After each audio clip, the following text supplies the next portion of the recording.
So a lot of these college students and the leftists who seem, for all intents and purposes, to be Hamas supporters, I think Mhm. if they were really forced to confront the specifics, um, might in fact, pull back from the brink and realize that they didn't mean what they thought they meant. But apart from that, it's a totally sociopathic skewing of our politics, right? It's just insane to agree to any of that. And I thought Douglas Murray had a really nice line. I assume it originates with him. I have parroted it.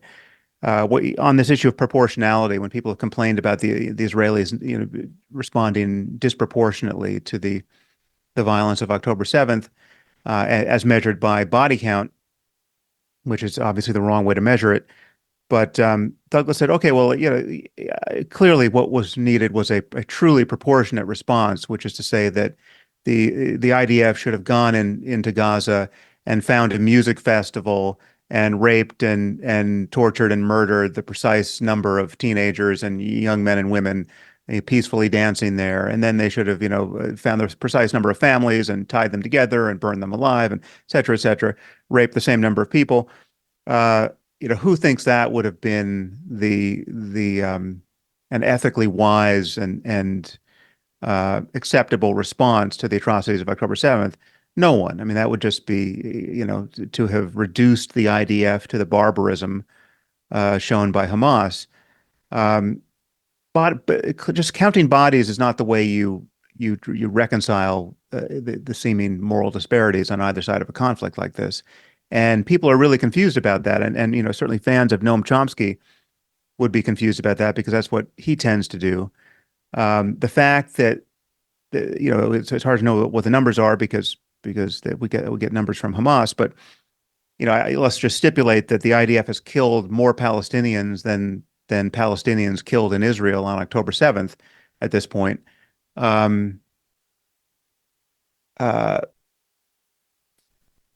those deaths are the causal sequence you have to understand that accounts for those deaths starts with Hamas using its non-combatants as human shields, right? There was a ceasefire on October 6th.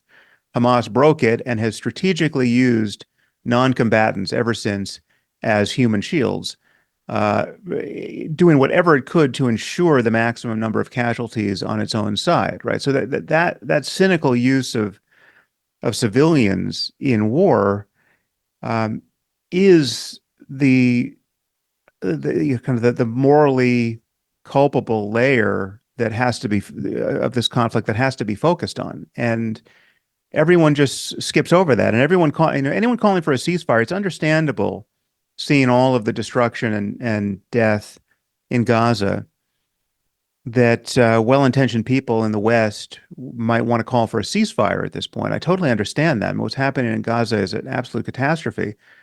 But any call for a ceasefire has to start with the sentences that acknowledge the hostages taken by Hamas, Mhm. and it has to call for a release of those hostages as the proximate cause of any ceasefire, right?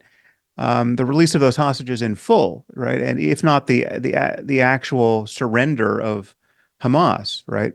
I mean that's the only way to actually start that process. And the fact that no one seems to remember that or even think Mhm. about that suggests that there's just no one's tracking kind of the moral arithmetic for in this current moment.